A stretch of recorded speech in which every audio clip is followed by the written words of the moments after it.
Hey everyone, Chris here, jamplay.com. This is the final week for Fretboard Roadmap Caged Edition, where we've been going through the different caged positions, scale, chord, arpeggio, and pentatonic pattern, mapping out the neck all the way up. And it's been really fun. It's been a really cool time.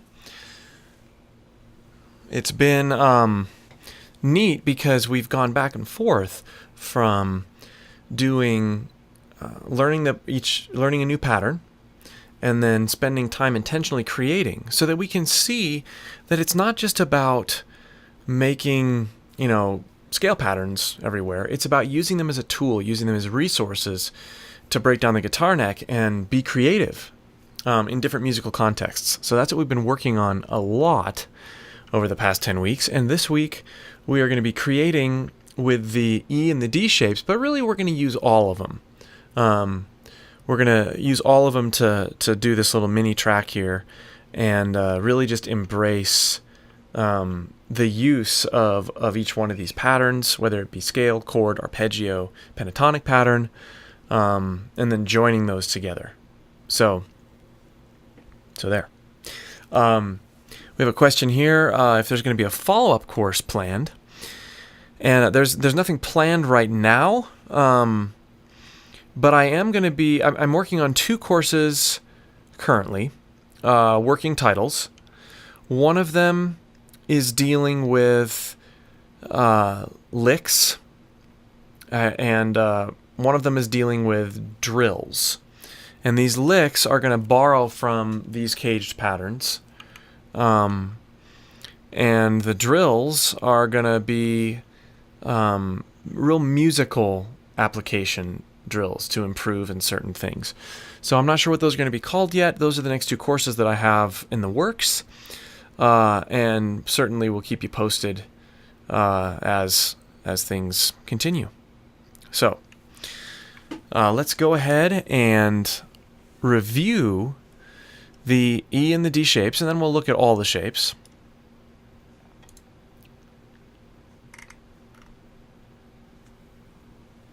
Thank you to Benjamin again for providing these really cool diagrams. We've been using these for the past couple weeks here. And these are the diagrams. Here, let's get rid of this.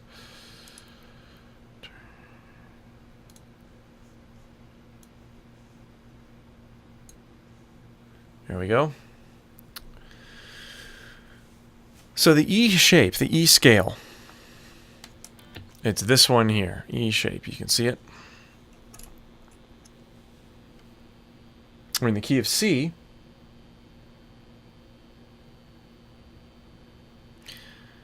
And we're going to be starting on this fret.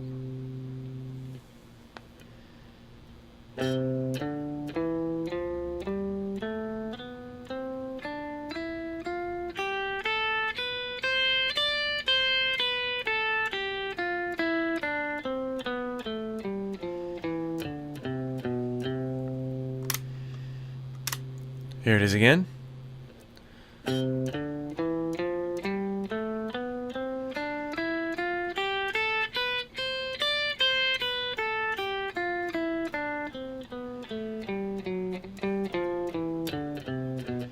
There's the scale. And then within this scale, we've got the pentatonic pattern.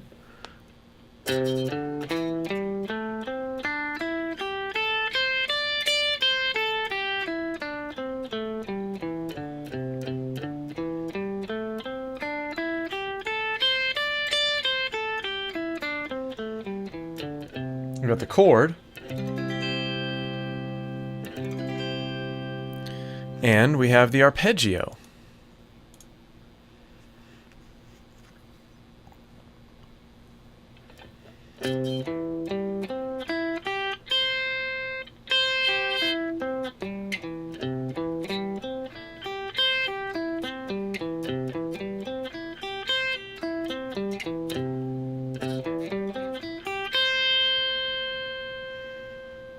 So we have scale,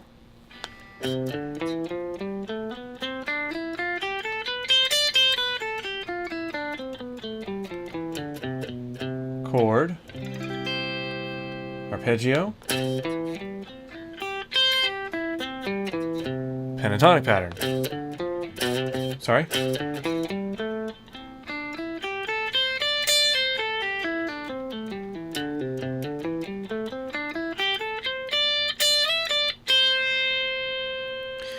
Those are the E shapes.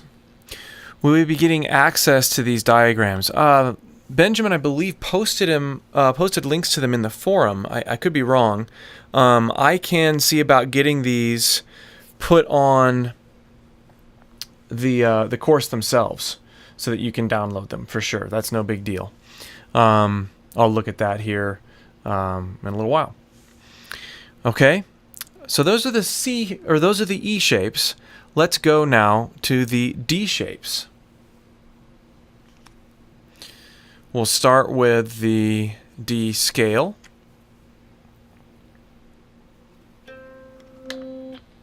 Starting here. You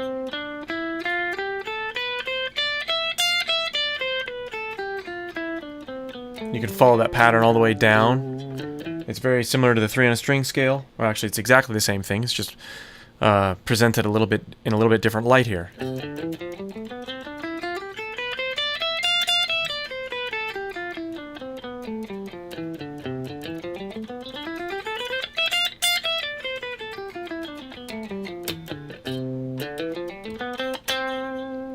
Scale, arpeggio,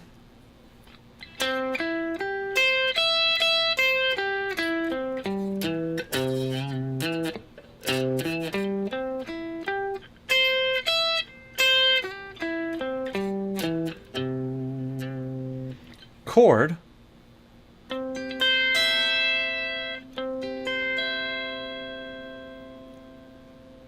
pentatonic pattern.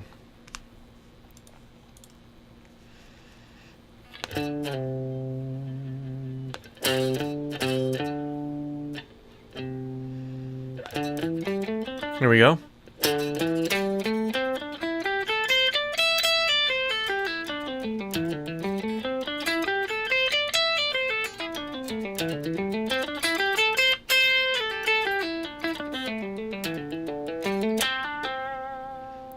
Pentatonic pattern. So those are all the different shapes, E and D. Now what I'd like to do is go through and just review all the shapes going up the neck, and doing that with these, we're just going to look at the scales, and then we're going to extract the scales. We're going to extract the rest of it from the scale patterns. So your job is to sort of look at the neck diagram as well as what I'm playing and see how things are extracted. So here we go. C shape. Oops.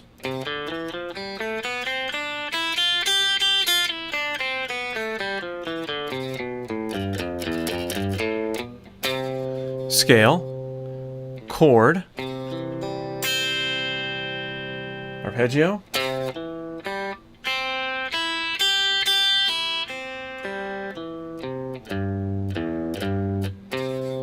pentatonic,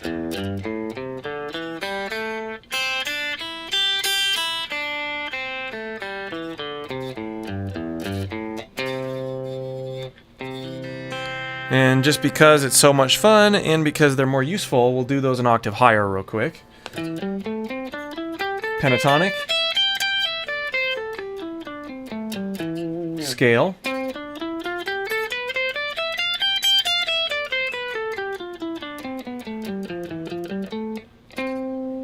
chord, arpeggio,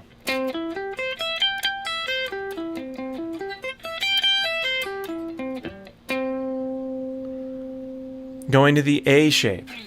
Same root as with the C shape.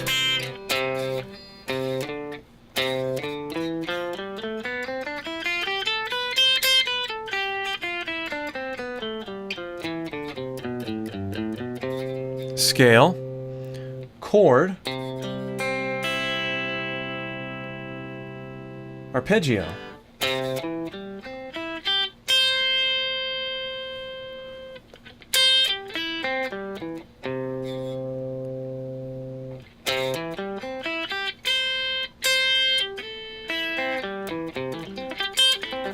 Quite the reach, but if you're doing it in a different key,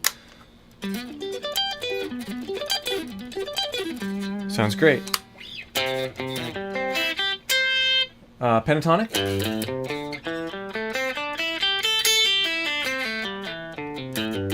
Those are the A shapes. G shapes. Chord.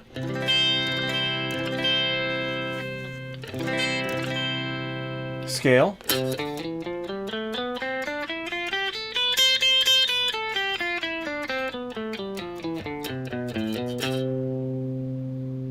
Chord again. Arpeggio.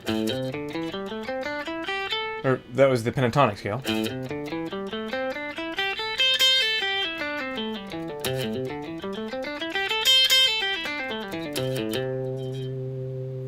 Arpeggio.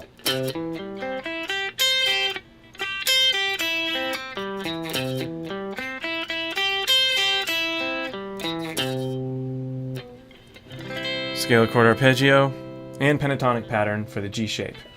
We just did the E shapes, E and the D shapes. So here's the E again, scale.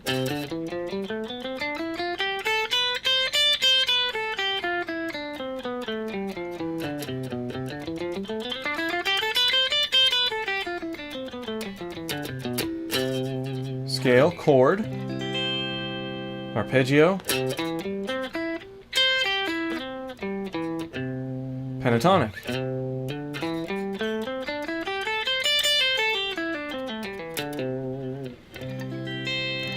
And finally D.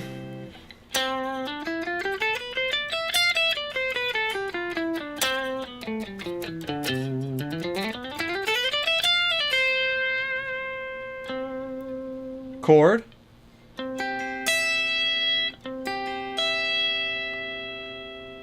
Arpeggio.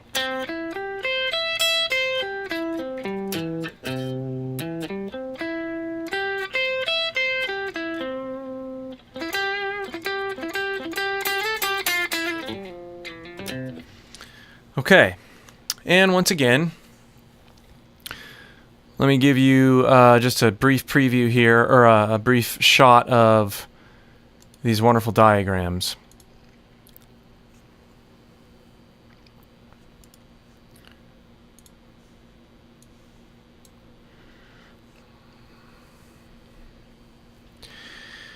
Here is the C shape scale and the C shape arpeggio,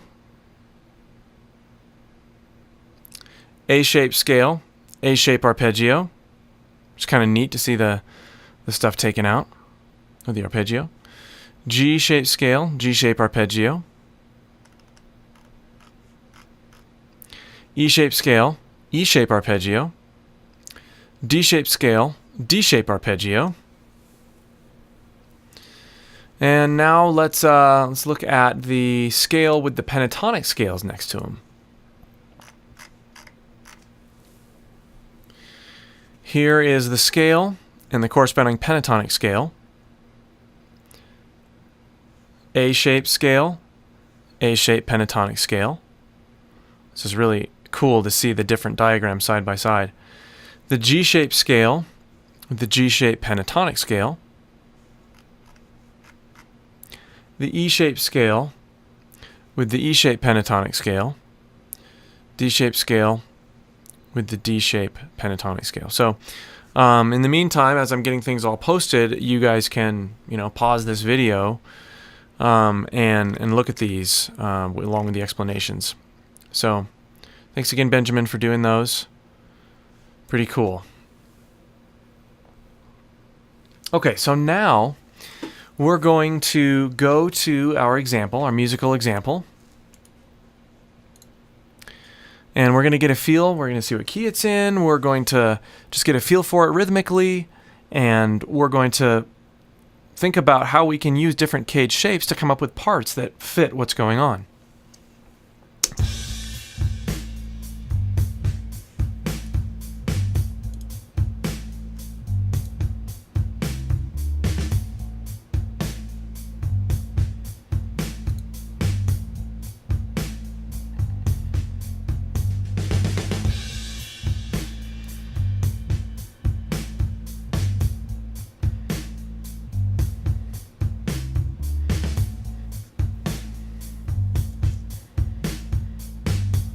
Okay.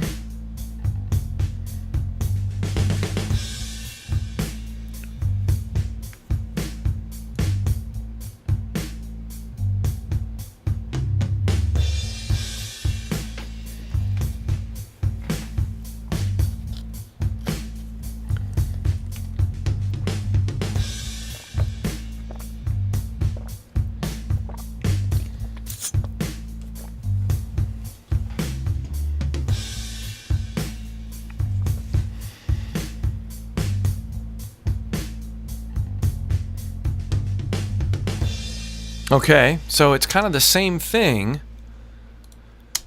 It's the same progression the whole time. Is that A? Yeah.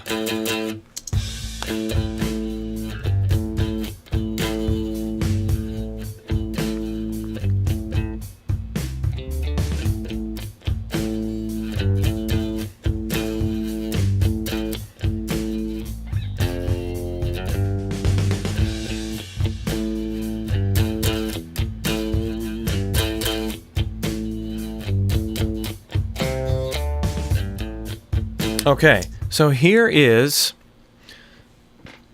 some things to keep in mind. This is a minor riff, and we've had some questions about minor, and we're going to get into this right now about how you can use the majors for the minors. So we are playing in A minor. What we need to do is find major positions that are in the key of A minor, and this is sort of a modal thing, but it involves relative majors and relative minors. So if we take this root, we need to go up 3 half steps, or a minor third. I guess it'd be 1, 2, 3. Yeah, it'd be 3 half steps. We need to go up 3 half steps to find the major positions we can use. So we happen to be in the key of C. A minor and the key of C major are the same. So if I choose to play in the C major shapes in the G position here, or the E position, or the D position, those will all work over this A minor. Pretty cool. It's modal. It's also relative major, relative minor stuff. So there's the rule. You find a minor root, go up 3 half steps, 1, 2, 3, and you find what major key that minor key is associated with. And we know this is super easy because everything's in C. We've been working in C. So if we have everything as tabbed, all these positions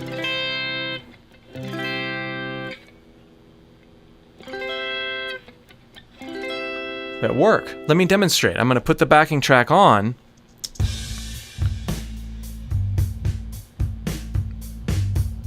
We'll start here with the G shape.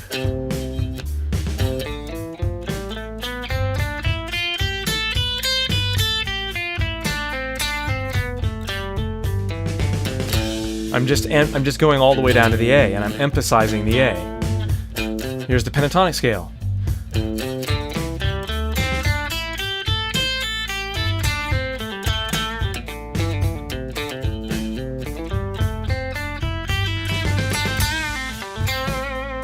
Okay, or the arpeggio.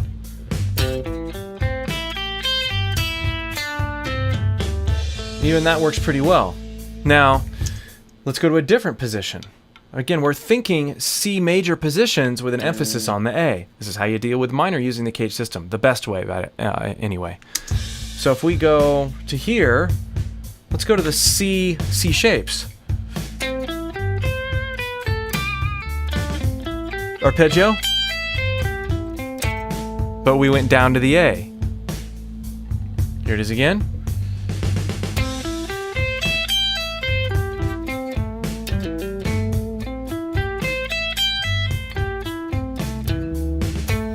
Pretty cool. Pentatonic.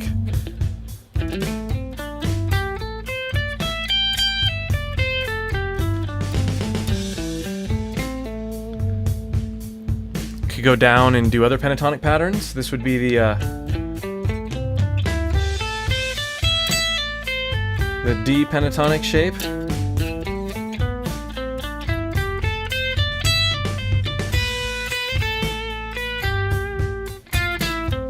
Arpeggio.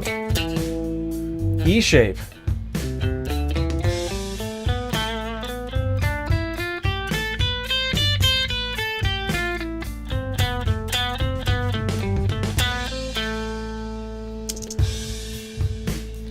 All over the place.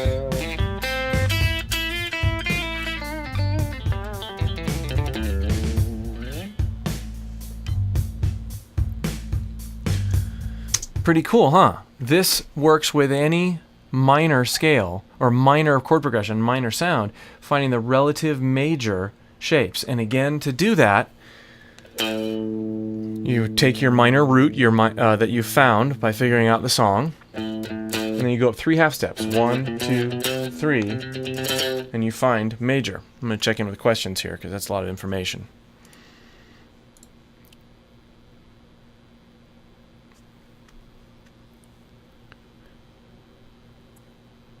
Right. Yeah, thanks, Maraluza. And then Mr. Scott, or M. Scott Keowi, what is meant by shape? Each one of the shapes that you have, or each one of the patterns that we've been working on during the course of this course, those are the shapes. And if this is your first time tuning in, this is week 10. And we've gone through weeks 1 through 9 already. If you go back and watch the archives, download the supplemental content, you'll see the shapes outlined in the supplemental content. And I've reviewed each shape here. A shape is merely... So this right here would be considered the C shape because it looks like a C chord. C-shaped chord, a C-shaped scale.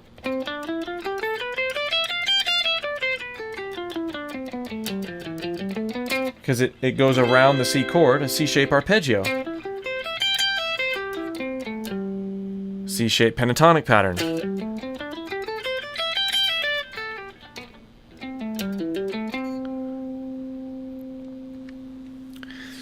And what we're doing is we're defining these areas of the guitar in terms of basic chord shapes. A C chord that looks like a C. A C chord that looks like an A. It's an A-shaped C chord. A G-shaped C chord. It looks like a G, see?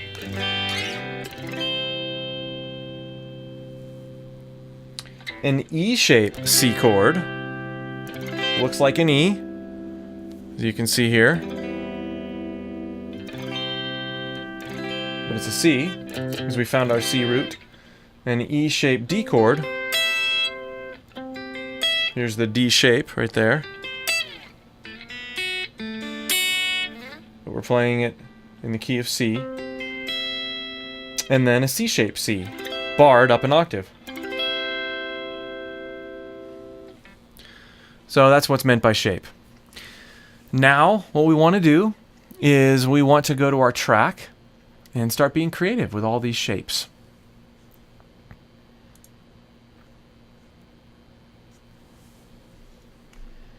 Listening again.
All right.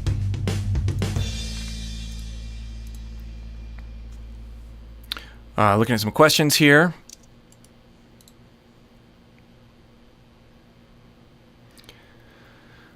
Does that 3/2 step rule apply to D minor go to F? Well, yeah. So D, let's find a D. So D minor, we're in D minor. Yes, it does. It would be F major. It applies anywhere. Good question. You know, I'll do a couple more for you. B minor. D. B minor is D major. A minor. We already know that one. It's C. G minor. B flat. What else? E minor. G major. So it's really cool. What shapes would you suggest for a 3 and 4 chord song, for instance? Yeah, a question is totally appropriate. You know, and we've had questions like this before. The best answer for this is whatever shape you want. It depends on what the chords are. It depends on experimenting. There's really you can't say which shape is best. It depends on what you want to play, and that's what we've been demonstrating throughout the length of this course, is that it's not about what is best, it's what you want to do, what's inspiring. So all the notes are the same in A minor as C major, right? Yes, correct. I am used to the harmonic minor. Yeah, harmonic minor doesn't apply here at all. Good clarification. You're right. A minor and C major share the same key signature. Very good. Looks like we got a couple more questions here. I'm going to hold off going into the recording for just a second.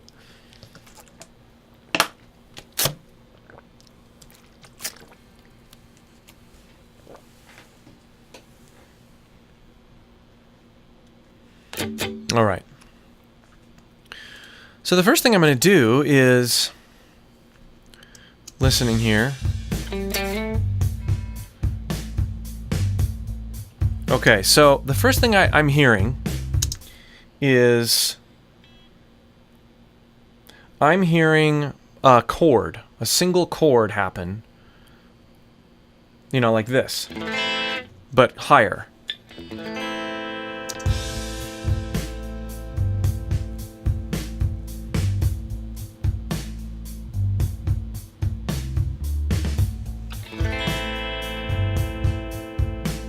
Something like that, but I want it higher.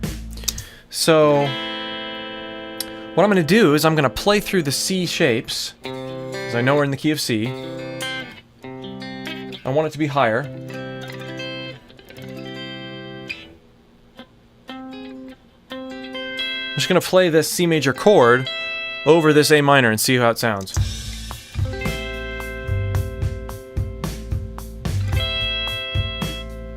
Sounds okay. What about this one?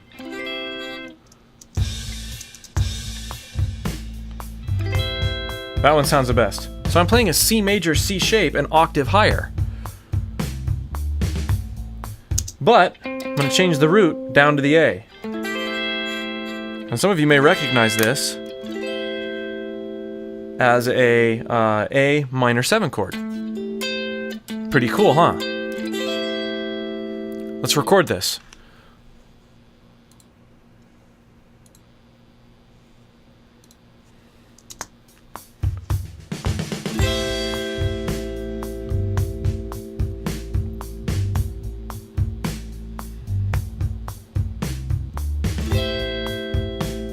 I don't know. I like that, but maybe there's a way we could combine shapes. So we've got this one. Maybe we could change it. We've got the here. So I'm going down the C shapes again.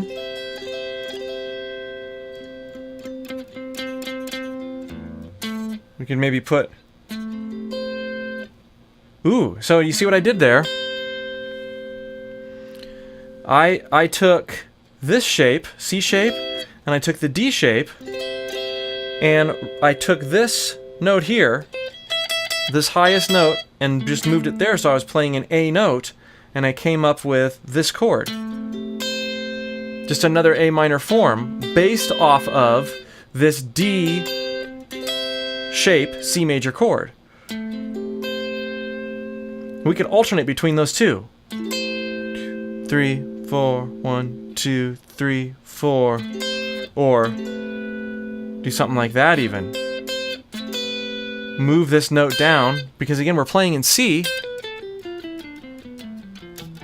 We're just accessing notes from the chords and from the scales within each shape. So I'm going to start here and then here.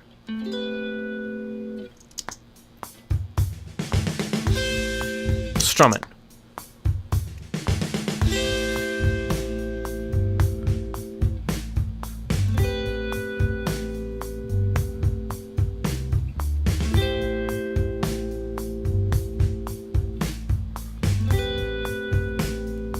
Emphasizing the differences on those chords. Got those higher notes there. We've got the third here.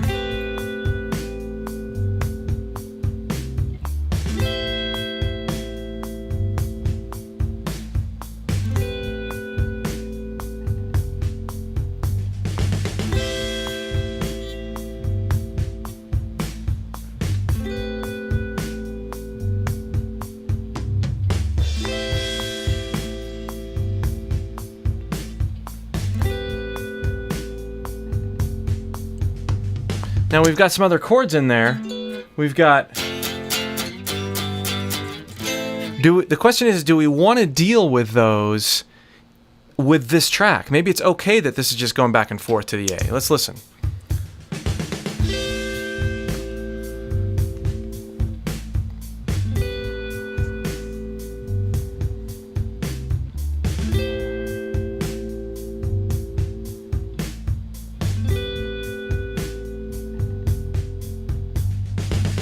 I think that's okay, because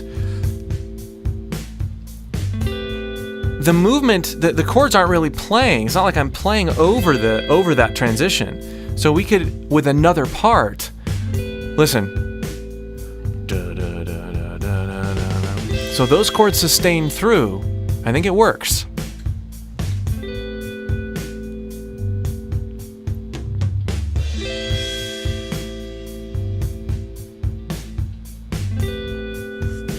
And we'll go ahead and let's drop my guitar there. We'll go ahead and cut and paste, or copy paste, the last part there. Why not?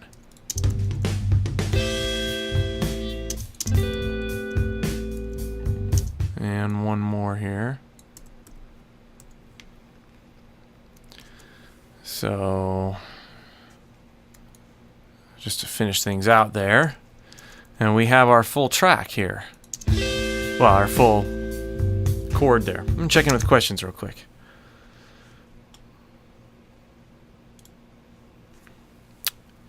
D minor to G major? How do I know if a note is minor or major? A minor is a C major 7th. Jeff, that's correct. Yeah, you're right, Jeff. You're getting it. So I can just take a 1, 3, 5, looking for the root to find a chord anywhere, right, and modify those chords. What we did there is we took a C major chord and we went down 3 half steps with our root. And we modified the lowest note, and it became a minor chord in the relative minor key. Vincent, D minor to G major? No, it would be E minor to G major. So if we look at, here's an E note, or here's an E note, we want to go up 3 half steps. 1, 2, 3, and then we have G. So it'd be E minor to G major, 3 half steps from the minor, 3 half steps up from the minor, 3 half steps down to the minor. Hope that makes sense. Okay, so let's we got this neat sounding chord thing going on here.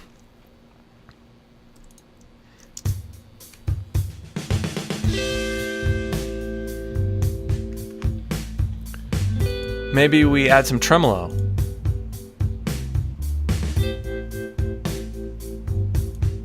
That sounds cool. Pan it over here. Okay. Then we want some riffing. We want some riffing to happen. So I'm going to turn off the tremolo, add a little bit of gain. Not that much. We're in A minor, so some good pentatonic riffage would be.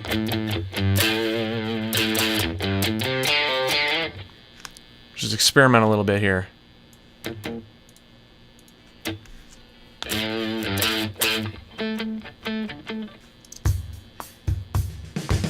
So what I'm going to use is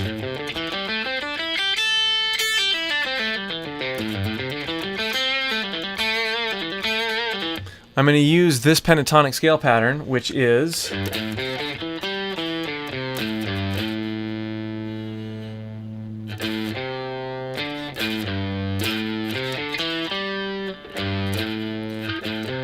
this would be the G, so this would be the A.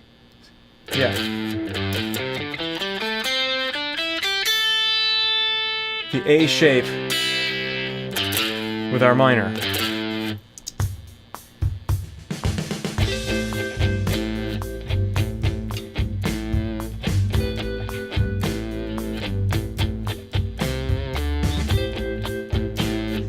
That sounds really neat, just kind of following the bass using this pattern. Let's try it again.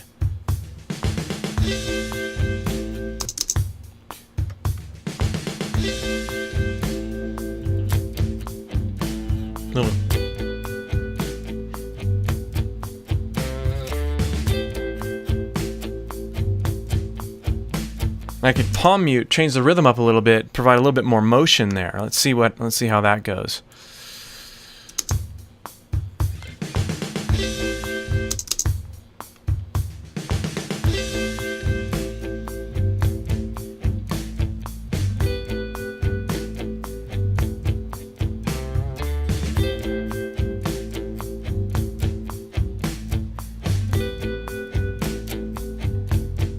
Oh, now there we want to be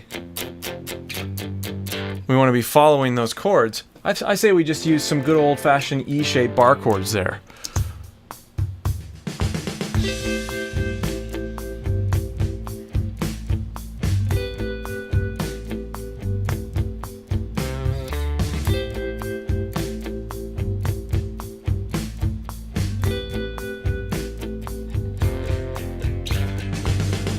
Maybe palm muted. Let's try it again.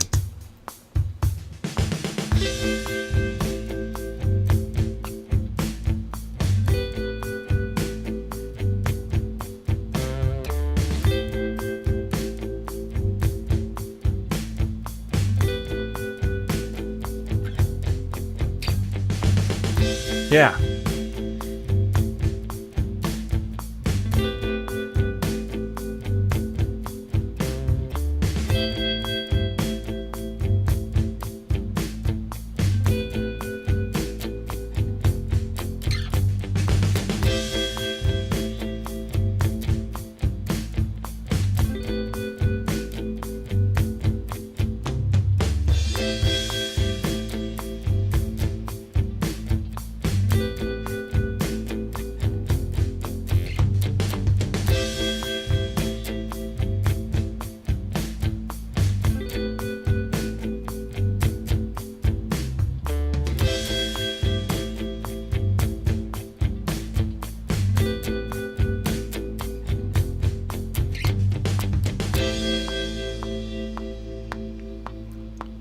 So we have this neat little riff sound.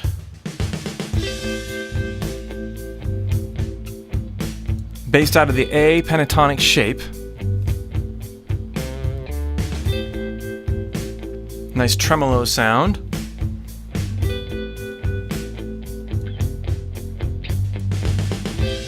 I could see some sort of arpeggiated thing to counteract this tremolo thing. Let's see what we can come up with there. Put the riff more in the middle, and then we don't want really any pedal board distortion. Turn that off. And I'm thinking like something lower than this.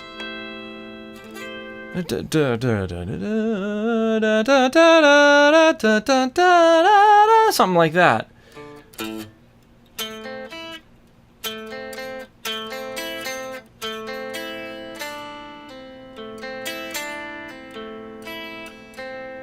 So we were here, so we could capitalize on this and maybe use like a rotary speaker effect. That might sound kind of cool. Let's go modulation, rotor cabinet,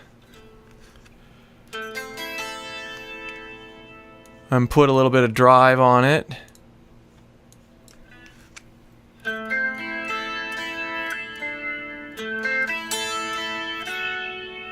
I don't know. But we'll capitalize on this shape here, which is, you could look at this as an E shape minor, an E minor shape, or you could look at this as part of the G shape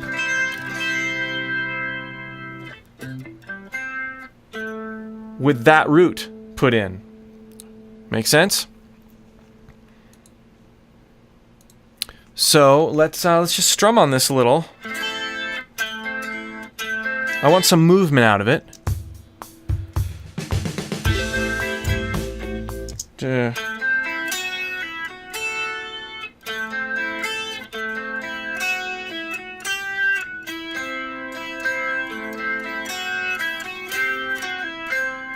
Something like that.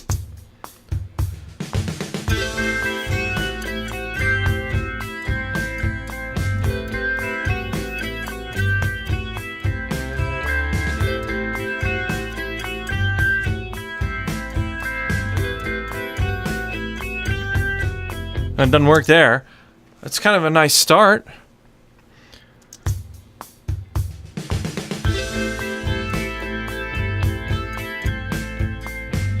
Let's see here.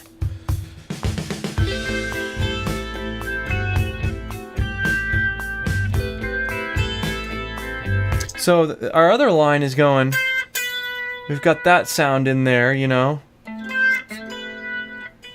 So we could maybe capitalize on that down here. Same note, but played in a different area, it provides a different timbre. So let's see what we can do with that.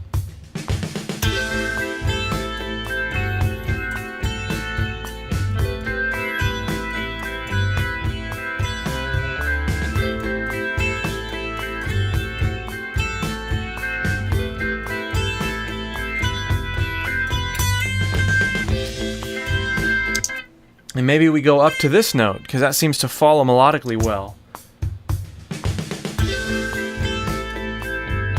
Let's see.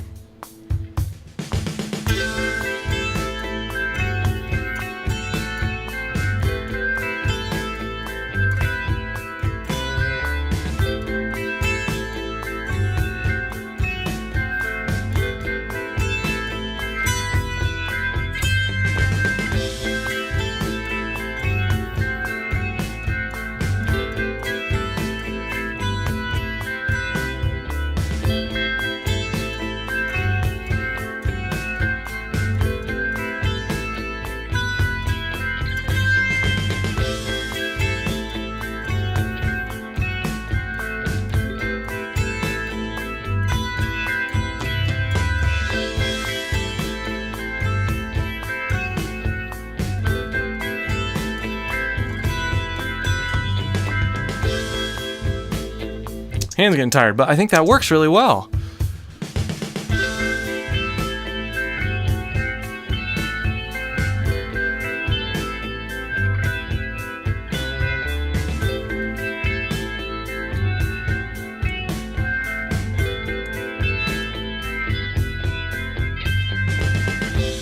Doing a little bit of mixing here.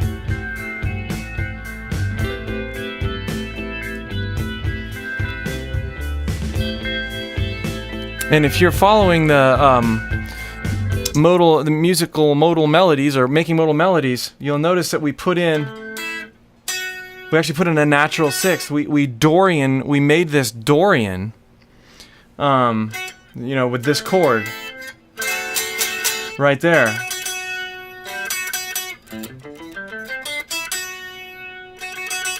Which is totally neat.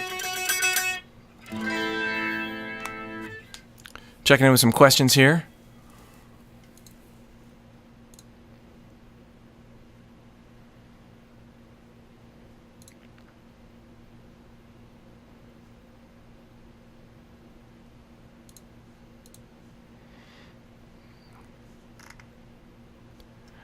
Sorry, here we go. The relative minor key for any major can be found on the major sixth of the scale. Yes, that's correct, Michael Miller. Absolutely. Sorry if this was covered earlier, Slippin' Lizard says. But where did Chris get the drums and bass backing track from? This is included in the course materials. I created these in advance. You can download them at the course on Jamplay, and I just created them in Logic in advance of the course for us to work with. How about a wah-wah? Referring to the arpeggio. Yeah, Jeff, that's a great idea. I thought about doing a wah-wah. I don't have a wah pedal on me, so I thought the rotary speaker was kind of a nice automatic thing. But I would have liked the wah-wah pedal. Let's listen to what I have here. And I'm going to go ahead and cut or copy-paste something here, too, for the end, where my hands started to get tired.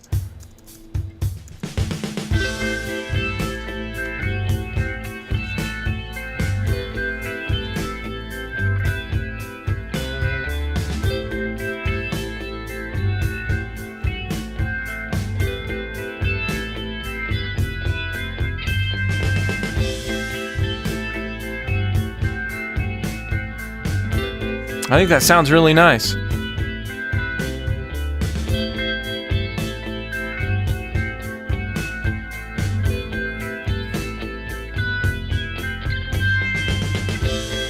All right, this begs to be soloed over. I think we have some nice layers that we've used the CAGED system to create, to inspire us. Now, let's look at how we would solo over this. And again, not shred. I'm going to set up a lead patch here.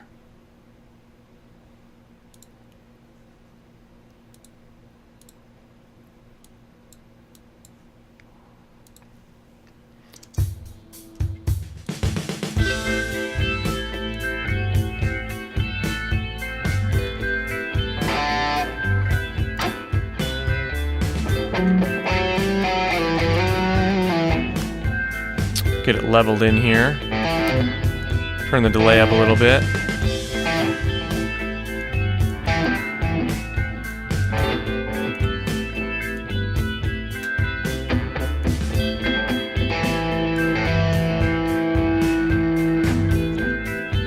Okay, there's a decent lead sound. Now, the idea here is going to be to use the CAGED shapes in our soloing. I'm going to start with my G shape pentatonic.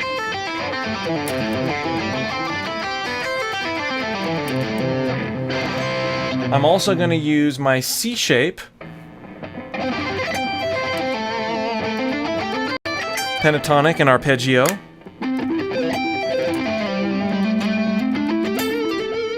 And I'm going to use E.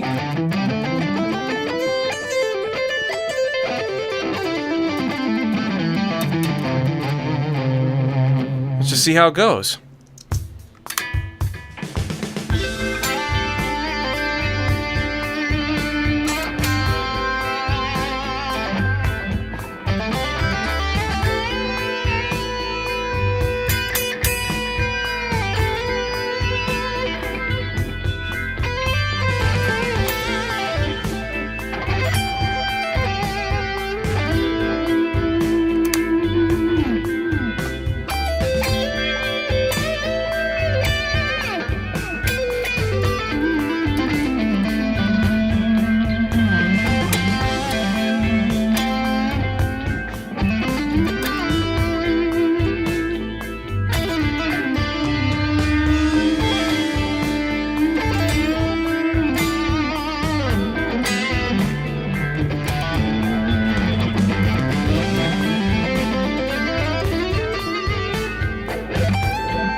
kind of fun listening.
So this being the last week, and seeing this done multiple times over different musical contexts, I hope you've gotten a clear understanding and picture of how the caged shapes up and down the neck are wonderfully, brilliantly applied. Not necessarily always brilliant by me, but it's a brilliant sort of system to be able to say, oh, I've got this area.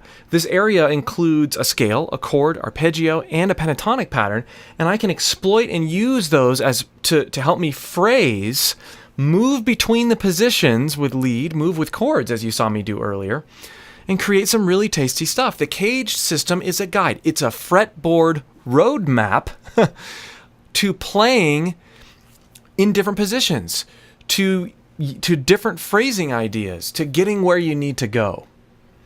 That has been the essence of this course. That is, and what we did here in this last one sort of brings that all together. Chords, riffs, scales, arpeggios, and the leads. It all kind of comes together. I'm going to hang out for a couple questions here, as this is the last one here. Do I target notes by position? Both.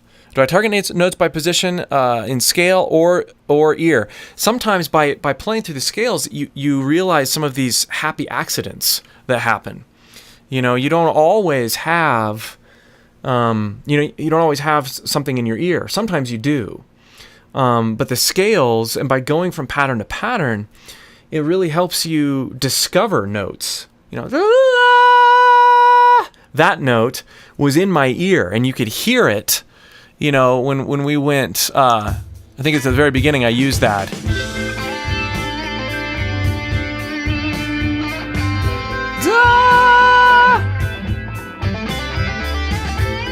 Right there. That's the ninth, or the 2 in A minor, A to B. And I had that, I knew I wanted to do that. But this first note, right here, ba-dum, bum, bum. That's the 4th. So that's a D. Also, it creates this unsettling sort of sound. That I didn't really plan. I just happened to be in a position and the note seemed to sound okay, but it ended up working really well.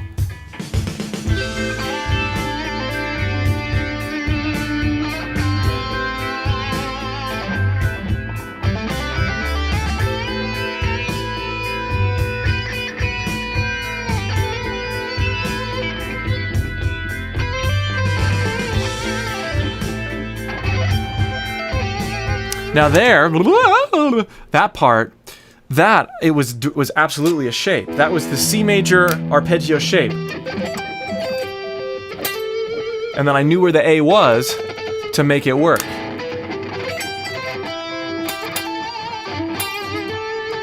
As long as you can get to that root note, it makes this sort of outside, not outside, but it sounds a little outside if you don't go to the root.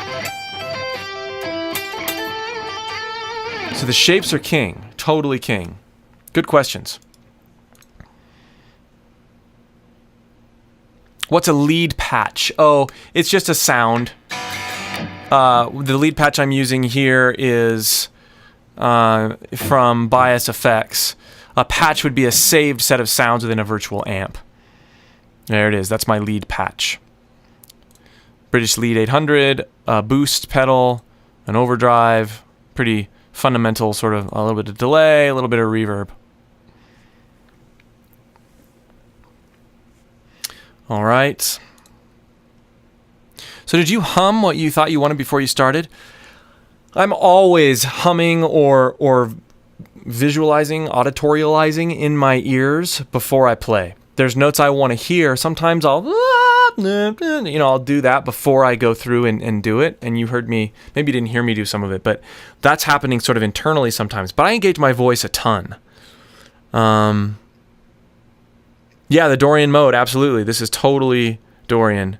Yeah, Martin Offler style would work awesome here, I agree.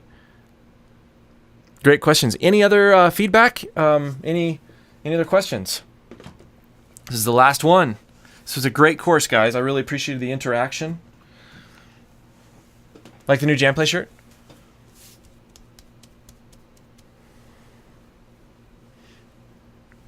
Designed by our very own Bradley Conway.